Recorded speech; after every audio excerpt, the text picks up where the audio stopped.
In Log Town, the infamous pirate Gold Roger is led onto a platform to be executed under the watch of Marine Vice Admiral Garp. Before the execution, a person in the crowd asks Roger where he left his treasure known as the One Piece.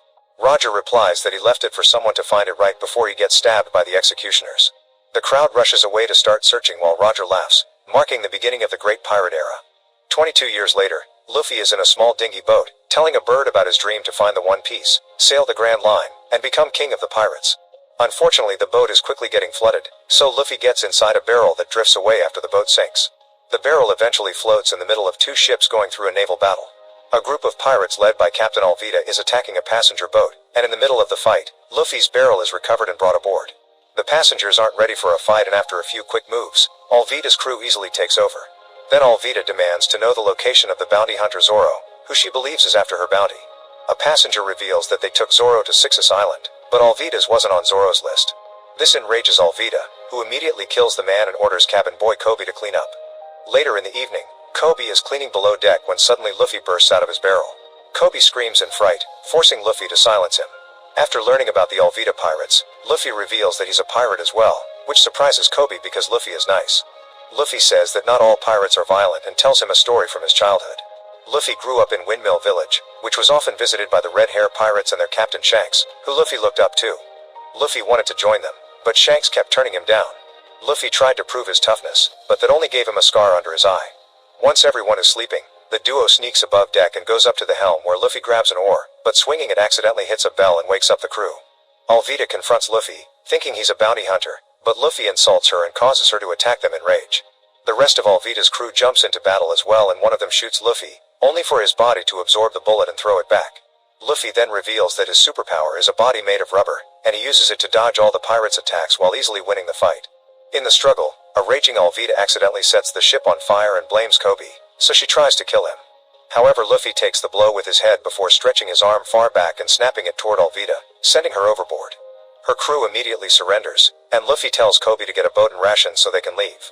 Meanwhile, on Sixus Island, Zoro is approached by Mr. Seven to invite him to join a society of assassins. Zoro dismisses his offer and insults Seven, who immediately attacks with his swords.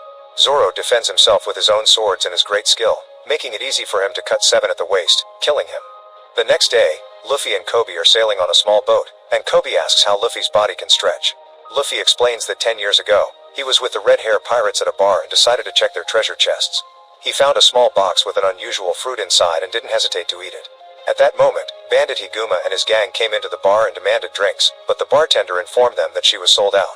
Shanks offered Higuma the last bottle, but Higuma responded by breaking it over the counter. However, Shanks didn't take the bait and simply started cleaning up, causing Higuma to break even more things before leaving.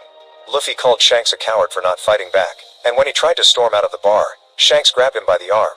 To everyone's shock, Luffy's arm stretched and Shanks instantly knew the boy ate a devil fruit, which granted people a special power but also made it impossible for them to swim. Then Luffy asks Kobe about his dream, and Kobe admits that he wants to become a marine. Luffy decides they'll go to a marine base so Kobe can join and he can get a map to the Grand Line.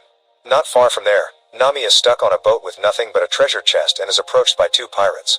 She asks for their help, and the pirates jump on the boat to check the chest, only to find it empty. It has all been an act from Nami, who jumps on their ship and sails away. Sometime later, Luffy and Kobe land at Shell's town and go to a bar where Zoro and Nami are too. While Nami flirts with a marine officer, the bartender's daughter tries to offer Zoro a snack, but she accidentally bumps into Helmeppo, the son of an important marine captain. Helmeppo takes offense and knocks her snacks to the ground to smash them with his feet, but Zoro cuts in and eats the snack before asking Helmeppo to apologize to the girl. Helmeppo responds with his word and a fight ensues, which soon grows into a full bar brawl. Luffy is impressed by the way Zoro easily defeats everyone with just the hilts of his swords, while Nami uses the distraction to knock down the officer and steal his uniform. Zoro corners Helmeppo, who offers to take Zoro to see his father for a deal. At the marina base, Zoro meets Captain Morgan and asks for the bounty on Mr. Seven. However, Morgan says that attacking Marines is a crime with a punishment of 7 days imprisonment. If Zoro doesn't turn himself in, he'll no longer be able to collect bounties, so Zoro agrees to be imprisoned. Meanwhile, Luffy wants to break into the marine base and gets an idea when he sees a sewer pipe. The next morning, a tied-up Zoro is confronted by Helmeppo, who taunts Zoro with his own swords while revealing that Morgan has no intention of freeing him after the 7 days are over. At that moment, Luffy climbs out of a sewer grate and comes across Zoro, so he asks him to join his crew. Zoro refuses, and when Luffy asks about his dream, Zoro reveals he wants to become the world's greatest swordsman. Impressed, Luffy unties Zoro before going back into the sewer. Inside the base, Nami uses the stolen uniform to sneak in unnoticed. When she enters the library, an officer asks her what she's doing there, and Nami claims that Morgan sent her to find a map of the Grand Line. The officer says that's impossible because important maps are locked away in Morgan's office, but before Nami can respond, the officer she stole from appears. Nami immediately takes out her staff and quickly knocks them both out with great skill. At that moment, Luffy falls out of a grate in the ceiling, so Nami keeps up her lie and tries to arrest him, but Luffy heard everything and follows her out so they can steal the map together. Meanwhile, Helmeppo is in his room playing with the stolen swords when Zoro suddenly breaks in. Helmeppo asks if he's going to kill him, but Zoro responds that he'll do something worse. Back to Luffy, he and Nami suddenly run into Morgan, but Nami pretends she's an officer taking Luffy to his cell and Morgan believes them. As he leaves, Nami manages to steal his keys and Luffy says that she should join his crew, but she rejects him because she hates pirates. The duo break into Morgan's office, and as they look for the map, Luffy accidentally triggers a switch that causes a safe to appear on the floor. In the library, Morgan finds the wounded officers and learns the truth about Nami, so he sounds the alarm. Then Morgan goes to his office and uses his axe hand to break down the door. Without enough time to open the safe, Luffy uses his power to pull it out, and the sudden force launches him and Nami out the window. The guards outside confront the duo, triggering another fight. Zoro is on his way out when he sees the battle and decides to join as well, and it's easy for all three of them to overpower all the officers. However, Morgan soon arrives and he's much stronger, so Luffy and Zoro must work together while Nami handles the guards. Zoro reveals his three-sword style and uses it to hold down Morgan's axe hand, allowing Luffy to launch a stretched kick that strikes Morgan in the face, defeating him. Afterward, Zoro uses his great strength to pick up the safe and takes it to Nami's boat. The trio gets ready to escape together, but at that moment Helmeppo appears, revealing that Zoro mangled his hair, and tries to arrest them. However, Kobe arrives and knocks him out first. Kobe isn't leaving with them because he's joining the Marines. Luffy respects that and leaves after calling Kobe his friend. Meanwhile, Garp receives a call telling him that the map to the Grand Line has been stolen. At the same time, Kabaji brings the same news to his captain Buggy, who promises to get the map for himself. Later on the ship, Luffy thinks about his childhood. One day while he was testing his powers in the bar, Shanks suddenly arrived with his crew asking for months' worth of rations. Luffy asked him when he'd be returning, but Shanks said he wouldn't. Then Luffy starts bothering Nami while she tries to open Morgan's safe. She pushes Luffy and almost causes his straw hat to blow overboard, so Luffy tells her to not threaten the hat because it's his most cherished possession. After Nami finally opens the safe and finds the map of the Grand Line, they're suddenly attacked by an approaching ship, which fires shots that spread a red gas around them. The gas causes the trio to start losing consciousness, so Luffy makes sure to swallow the map first. Sometime later, the trio wakes up inside a wooden crate, which is soon taken down to leave them in the middle of a circus performance by Buggy's crew. The circus is attended by citizens who have been chained to their seats in order to do what appears on cue cards. Then Buggy makes his entrance, saying he wants the map. To distract him, Nami shows off Luffy's powers saying he could perform, then runs out of the tent. Outside, she's shocked to discover that the town has been utterly demolished by Buggy's crew, and the pirates catch up to her to capture her. Buggy orders for Zoro and Nami to be taken away while he interrogates Luffy about the map. In Shell's town, Garp arrives at the base, where Morgan explains what happened but lies about the details to look good. Later, Kobe is summoned to Garp's office, where he's called a mole because he was seen around with Luffy. Kobe explains Luffy just freed him from Alvida and that his dream is to be a marine and bring pirates like Luffy to justice. Garp accepts the answer and tells Kobe they'll capture Luffy together. Afterward, Garp ties Morgan up in front of all his officers as punishment for lying, then announces they'll concentrate on hunting down Luffy. Back in the circus, Zoro has been tied to a wheel while Nami is locked up in a birdcage. While Nami tries using a lockpick to open the cage, Kabaji comes in and introduces himself to Zoro, revealing that he killed his brother for the bounty. Zoro doesn't remember Kabaji's brother, which makes Kabaji angry and causes him to start throwing knives at Zoro while he spins around on the wheel. On the main stage, Buggy has Luffy tied to a contraption that stretches his arms and legs all the way across the ring, but this doesn't cause Luffy's rubber body any pain. Suddenly Buggy notices the straw hat and recognizes it as Shanks, revealing that he and Shanks used to be in the same crew and claiming that Shanks betrayed him. Then Buggy tries to make Luffy talk by threatening to put a child in the stretching device. Furious, Luffy manages to pull himself out of his bonds and punches Buggy in the face, which strangely sends his head flying. However, Buggy reveals that he's alive and that he also ate a devil fruit, which gave him the power to separate his body parts at will. Buggy splits off his hand and flies it behind Luffy's head, detonating a gas bomb that knocks Luffy out. Another flashback shows Luffy was at the bar when Higuma and his gang returned demanding to finally get their drinks. Luffy angrily confronted Higuma, causing the bandit to pick him up to punish him. However, Shanks arrived and told Higuma to let Luffy go, but when Higuma refused, Shanks' crew immediately attacked, causing a brawl to break out. They easily overpowered the bandits, but Higuma used the chaos to escape with Luffy on a boat. In the middle of the sea, a massive monster appeared and hit the boat before eating Higuma. Luffy slowly sank into the sea, but Shanks arrived just in time and pulled him out of the water. Then the monster tried to attack again, but Shanks stared at it with no fear, telling it to get lost. This actually worked, and after the monster left, Luffy noticed Shanks lost an arm, but Shanks said Luffy's safety was more important. In the circus, Luffy wakes up inside a glass tank that is slowly filling up with seawater. In the other room, Kabaji hasn't hit Zoro with his knives yet, but one throw loosens up the ropes. With Kabaji's attention on Zoro, Nami manages to pick her way out of the cage and attacks Kabaji, allowing Zoro to break out of the rope and knock Kabaji out. Then the duo retrieves their weapons and returns to the stage, where Nami frees Luffy from the tank by throwing her staff at it to break it. Luffy spits out the map while coughing the seawater from his lungs, and since he runs to grab his hat first, Buggy is able to take the map. Zoro attacks Buggy, but his sword doesn't do any damage because Buggy just keeps splitting his body. Then Buggy separates his whole body into little pieces and flies them around the tent with great force, overwhelming the trio with a bunch of hits. After defeating Zoro and Nami, Buggy pins Luffy to the ground and pierces through the straw hat. However, Luffy notices some empty chests and tells his friends he's got a plan. The trio starts working together to hit Buggy's various body parts so they fly into the chests, which Nami then closes, preventing Buggy from reassembling himself. Eventually Buggy is reduced to just his head, hands, and feet, and Luffy stretches both his arms back to hit Buggy very hard, making him fly out of the tent and off the island. Then the trio recovers the map and frees all the citizens.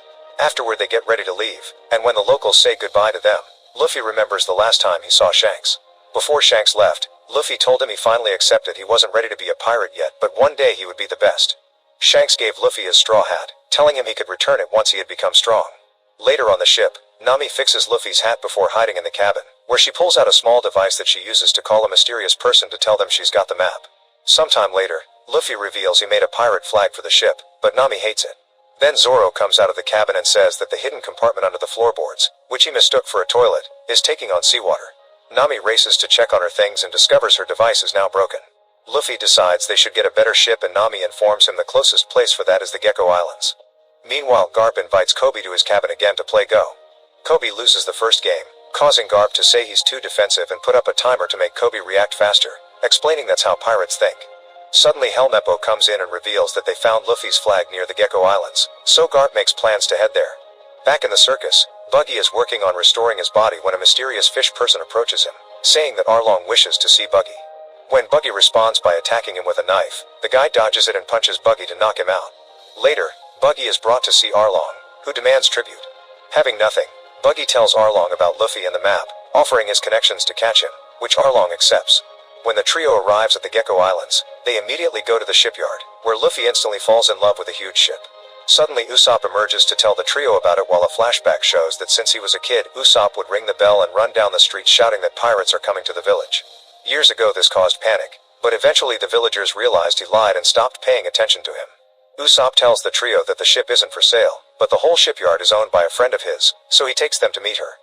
Soon the group arrives at a giant mansion, where servants Sham and Butchie tell them to leave. However, the owner Kaya arrives with her butler Klahadore and is happy to see her friend Usopp, so she invites everyone to stay for dinner and celebrate her 18th birthday. While the trio tries out new outfits for the dinner, Luffy promises Nami that he'll convince Kaya to give them a ship. Zoro comments that Klahadore looks familiar, but he can't pinpoint why. Meanwhile, Usopp goes to Kaya's room and gives her a birthday present, a rock he claims is a pearl. He also shares another tale of his adventures, which are all lies, but Kaya loves them. Later, Klahadore brings Kaya her tea, which he's made her drink since her parents died and he became her caretaker. Afterward, Klahadore checks the workers in the kitchen to make sure they remember to put the poison in Kaya's soup. When it's time for dinner, the group is joined by family lawyer Mary. Because of her health, Kaya isn't allowed to eat anything but her soup. Before she can taste it, Luffy jumps on the table to make a heartful speech and ask for the ship. When Kaya tries to respond, she starts coughing hard, causing Klahadore to try to kick everyone out. However, Kaya stops him and invites everyone to stay the night. Later in the wine cellar, Mary accuses Klahadore of trying to take control of Kaya's shipyard. Klahadore denies it before he starts moving incredibly fast, surprising Mary from behind and stabbing him with a bladed glove. In the corridors, Luffy is looking for a snack and bumps into Zoro, who wants a drink. They go to the kitchen and find Usopp, who tells them about his friendship with Kaya and the fact his father is a pirate who left when he was young. Then Usopp takes Zoro to the wine cellar to find a drink while Luffy stays to eat all the soup. Meanwhile, Nami is going around stealing valuable items when she suddenly hears a noise. She tries to go back to her room but accidentally ends up entering Kaya's instead. Kaya can tell what Nami is doing, but she doesn't mind and invites her to stay for a chat. The girls end up bonding and Kaya lets Nami keep the things she stole, but on her way out, Nami puts them back. In the wine cellar, Zoro and Usopp find Mary's body. Klahadore shows up with Sham and Butchie and reveals his claws, making Zoro finally realize that Klahadore is the wanted pirate Kuro. Both men immediately start fighting, but Kuro is simply too fast and keeps Zoro busy so that Sham can knock him out from behind. While a terrified Usopp escapes through the window, Sham and Butchie throw Mary, Zoro, and his swords into a well to get rid of the evidence. They don't go after Usopp because they know nobody will believe him. This turns out to be true because Usopp's ringing the bell in the village, but he's ignored. It's then revealed that Usopp began doing this routine because of his belief that his father would be returning for his sick mother, who appreciated her son's gesture before she died. Now Usopp collapses in despair only to suddenly be found by Kobe, who says that he believes him. In the mansion, Nami finds Luffy unconscious and tries to move him, but at that moment the criminals come in, so she hides in the cupboard. The trio finds Luffy too and discusses their plan to kill Kaya to obtain the shipyard, which is overheard by Nami. Suddenly Usopp arrives with Kobe and Helmeppo to accuse Kuro of being a pirate.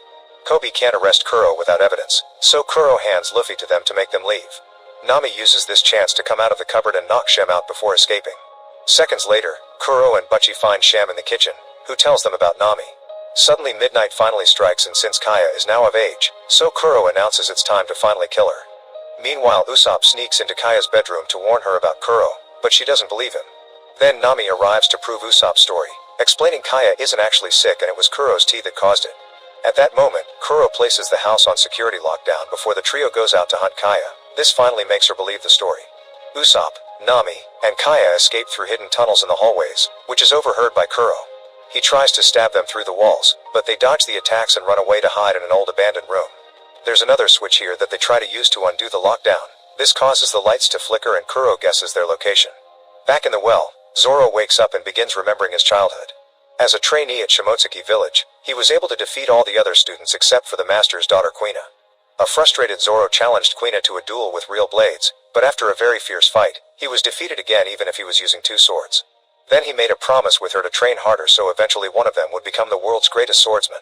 Unfortunately, later Quina tragically died and her father gave Zoro her blade, which became his third. That day Zoro became determined to become the world's greatest swordsman to honor her memory. Inspired by the flashback, Zoro begins climbing the well until he manages to get out. Nearby, the Marines are taking Luffy away, and Helmeppo tells Kobe that Garp is only using him because of his connection to Luffy. Suddenly Luffy wakes up and pukes the poison on Helmeppo before telling Kobe about Kuro, only to be interrupted by Zoro, who immediately knocks out all of the officers except Kobe. Then Zoro and Luffy make their way back to the mansion, ignoring Kobe's weak attempt to arrest them. In the mansion, Kuro arrives at the abandoned room and the trio must hide. While Kuro destroys the furniture, Zoro and Luffy arrive and sneak inside, thanks to Zoro's strength. They split and Zoro comes across Sham and Butchie, triggering another fight. While Sham and Butchie are skilled, Zoro is still much better and quickly defeats them both. In the old room, Kaya and Nami try to attack Kuro together, only to get captured. Usopp gets him to drop them by shooting him with his slingshot, but Kuro dodges the projectiles and tries to strike Usopp back. He's stopped just in time by Luffy, who starts fighting Kuro and fails to land a single hit because Kuro is too fast. After Kuro scars Luffy's chest, Luffy gets an idea and freezes in the middle of the room to find Kuro's location by concentrating on the sound of his steps, allowing him to finally punch him. After exchanging a few more hits, Luffy captures Kuro's wrists and headbutts him, sending him flying through the window. Afterward, Kaya thanks the group by gifting them the ship Luffy wanted, and he names it the Going Merry to honor the dead lawyer. Luffy also invites Usopp to come with them, but he hesitates because he wants to take care of Kaya. However, Kaya tells him it's time to take care of herself and that she's leaving to study medicine. After she kisses him, Usopp agrees to join Luffy's crew. Kobe and Helmeppo return to Garp to report their failure. However, Garp is happy because he sees the Going Merry leaving the island. He immediately opens fire, and when Luffy uses a spyglass to check on the enemy, he shocks everyone by calling Garp Grandpa. Luffy starts remembering his childhood and how he kept saying he would become a pirate, but Garp would mistreat him and scold him, saying he had to become a marine. Garp keeps shooting cannonballs and Luffy tries to shoot back, but he fails at using the cannon.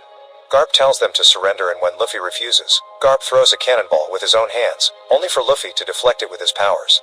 This destroys the marine ship's sail, and Kobe pushes Helmeppo away before it gets him. This allows the Going Merry to escape by sailing into the fog. Sometime later, Garp calls the pirate Dracule, who is in the middle of a fight.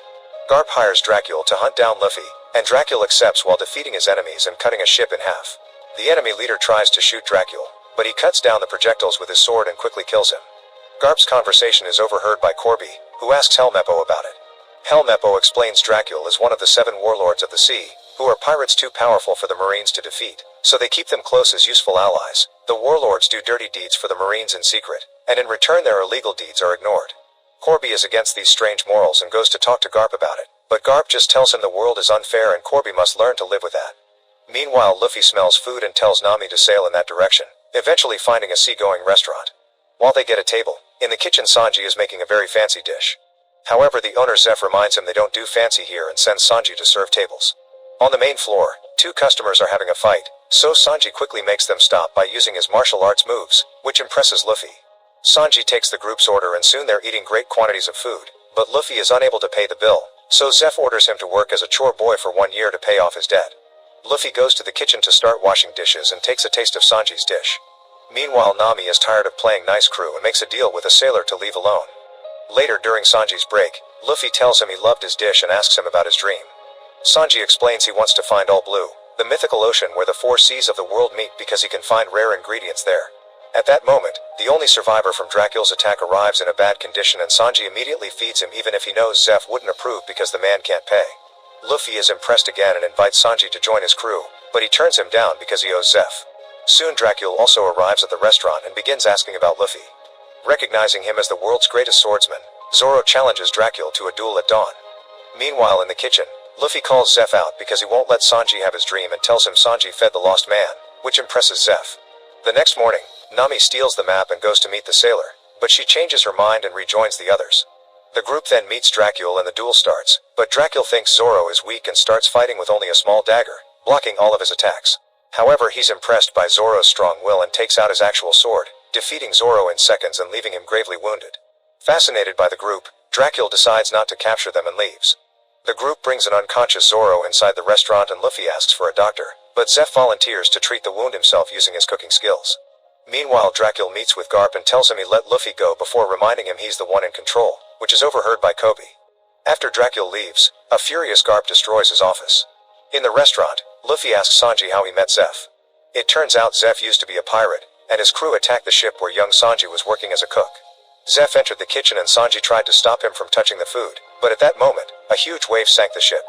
Moments later, Sanji woke up to discover he and Zeph were stranded on a rock outcropping high above the sea. Zeph brought 2 bags of food from the ship and gave Sanji one, keeping the bigger one before sending the boy to the other side of the rock. Sanji rationed the food properly as days began to pass, eventually having to eat rotten bread. On day 25, Sanji saw a ship and yelled at it, but because of a storm he wasn't hurt. One day 70, Sanji was tired of being hungry and went to take the other bag, only to discover it was full of treasure. Zeph lied to him to save him, and all this time he'd been keeping himself alive by eating his own leg. The duo was saved later on day 85. Sometime later, Arlong and his henchmen arrive at the restaurant. They storm in without permission and push people out of their seats before asking about Luffy, which is overheard by Nami. While Zeph tries to distract them with a meal, Nami rushes to warn Luffy, but he refuses to leave, wanting to defend the restaurant to thank Zeph for his help. Then Luffy goes to confront Arlong, who reveals he has Buggy's head in a bag. It turns out Buggy left an ear inside Luffy's hat, so they've been spying on them all this time. Arlong asks for the map and Luffy tells him to fight him for it, but Zeph interferes by trying to shoot Arlong. The bullet does nothing and Zeph is knocked down by the henchman, so Sanji jumps in to start fighting them with his martial arts. Unfortunately he's defeated, so Luffy goes after Arlong next. However, Arlong is a fish man, which makes his body so strong that Luffy's punches do nothing. After throwing Luffy outside, Arlong begins beating him up, but before he can kill him, Nami shows up. She reveals she's been working for Arlong all along, proved by the tattoo on her shoulder, and she tells Arlong that she has the map. Arlong throws Luffy into the sea before leaving with Nami, but luckily Sanji rescues Luffy from drowning. Afterward, Sanji goes back into the restaurant where he has an argument with Zeph, who wants him to quit to pursue his dream. Luffy and Usopp return to their ship and discover Zoro is finally awake, so they get ready to go looking for Nami. Sanji joins them as the ship's cook, giving Zeph an emotional goodbye on his way out. Then Luffy reveals he's taken Buggy's head from Arlong and he's agreed to guide them to Arlong's headquarters because that way he can reunite with his body. Whenever Buggy gets too annoying, Zoro threatens to throw the head into the water or locks him in a barrel. Meanwhile, Nami follows Arlong and his men back to the Konami Islands, where there are Arlong's headquarters and Buggy's body. This is also where Nami grew up, and being here brings back memories of her childhood with her adoptive mother Belmere and her adoptive sister. Nami always had a love for maps and navigation, but they couldn't afford books, so one day Nami stole one. When Belmere caught her, she scolded her for it, and Nami cried saying she hated being poor and that Belmere wasn't her real mother, which earned her a slap. To apologize, Belmere told her the story of how she used to be a marine, And after a fierce fight against a band of pirates, she found the two scared girls. That day she knew the right thing to do was to stay home and raise them. Then Belmere made her return the book, but the local sheriff didn't punish her. Instead, he promised to get her books in the future in exchange for chores. That day, Arlong and his crew came to raid the village, destroying everything in their path and hurting the sheriff. Back to the present, Nami gives the map to Arlong, who sends her to the village to collect the monthly tribute. Soon Luffy's group arrives at Konami Island 2 and discovers the whole place has been destroyed by Arlong. They watch how Nami comes by to pick up the tribute, although the villagers don't have enough to pay. The only one who stands up against her is her sister Nojiko, who spits on the ground before leaving. After taking the money, Nami notices Luffy and the others and tells them to get out because she doesn't need their help. Once she leaves, Luffy announces he's not giving up and goes to find Nojiko to demand answers. Nojiko meets the group with a weapon, but Sanji calms her down by offering to cook for her. Impressed by the meal, Nojiko tells them the rest of the story. When the pirates arrived at the village, Belmere hid his daughters in the basement before Arlong came by to ask for tribute. Belmere only paid for one person. However, Arlong noticed 3 dishes on the table and attacked Belmere to demand more. The girls immediately came out to defend their mom. Then Belmere told Arlong that the money would count as the girl's tribute. Since she couldn't pay for herself, Arlong killed her. After hearing this story, Luffy is even more sure that Nami can't be bad and something is going on. Meanwhile, Nami returns to Arlong, who is having a party. She wants to talk about their deal, but they're suddenly interrupted by Marine Captain Nezumi, who has come to pick the usual bribe that will make him ignore Arlong's crimes. Nami overhears it all, and after Nezumi leaves with his money, she tells Arlong she's finally got enough cash to end their deal, and Arlong accepts. However, after Nami leaves to retrieve the money, Arlong sends Nezumi after her. Then Nami goes to her mother's grave to dig out a chest full of all the things she's stolen through the years. Nojiko finds her and calls her out for disrespecting their mother, so Nami finally confesses the truth. After their mother's death, Nami went to see Arlong, and they made a deal. Arlong would sell the village back to her for 100 million, and in exchange, Nami became his cartographer. Nojiko finally understands that Nami has been trying to save the village all along and the sisters reconcile, only to suddenly be interrupted by Nezumi, who confiscates Nami's treasure because it's stolen property. Since Nezumi knows exactly the amount of money she has, Nami realizes Arlong sent him to prevent her from liberating the village. She begins running back, but she falls and has a breakdown during which she destroys her tattoo while thinking of the time the henchman gave it to her. At that moment Luffy finds her, and after giving her his hat, he and the others promise to help. Meanwhile, Arlong gives a speech to his pirates and encourages them to destroy the village, which soon catches on fire. By the time the group gets there, there's nothing left, but Nojiko shows up with all the villagers, who have learned the truth and want to fight too. However, Luffy asks them to leave everything to them. At the marine ship, Nezumi meets with Garp and tells him Luffy's location. Moments later, Luffy's crew arrives at Arlong's headquarters. While Luffy and Nami sneak inside to recover the map, the others begin fighting the henchmen. Usopp battles against Chu, who chases him into the forest. Chu attacks Usopp by spitting alcohol at him as fast projectiles. However, Usopp shoots his bottle of alcohol with an incendiary projectile, causing it to explode and defeat him. Meanwhile, Zoro and Sanji battle against the other henchmen in the common area and release Buggy's head so he can help them. However, as soon as he gets his body back, Buggy runs away. At that moment, Kurobe arrives and attacks using Fishman Karate, easily defeating Zoro after a few hits. Sanji decides to reveal his black leg style and fights Kurobe too, managing to beat him up.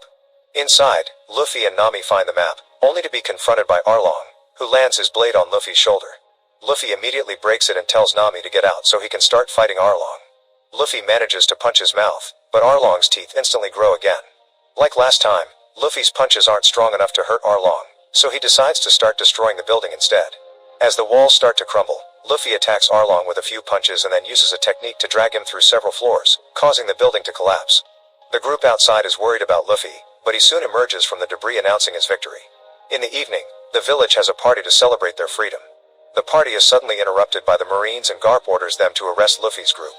Kobe and Helmeppo refuse to follow orders, so Garp goes after Luffy himself and starts a fight. A fierce battle ensues, but Luffy can't defeat Garp, who quickly picks up and tells him to give up. Luffy refuses to abandon his dream and laughs, reminding Garp of Gold Roger's execution. Suddenly Garp lets go of Luffy and laughs too before telling his men to arrest Arlong's men instead. It's revealed that Garp has been testing Luffy to make sure he's ready, so now he can leave knowing his grandson is safe. The next morning, Nami says goodbye to her mother's grave and her sister, and it's revealed that Nojiko gave her a new tattoo to cover the old one. Before leaving, Kobe visits Luffy and shows him that upon Nezumi's request, Luffy has been given a bounty of 30 million, the highest in East Blue. While this accomplishment is noticed by his friends and enemies across the sea, the group finally accepts they're a true crew and sails away. Make sure to subscribe and turn on notifications so you can watch more videos like this. Thanks for watching.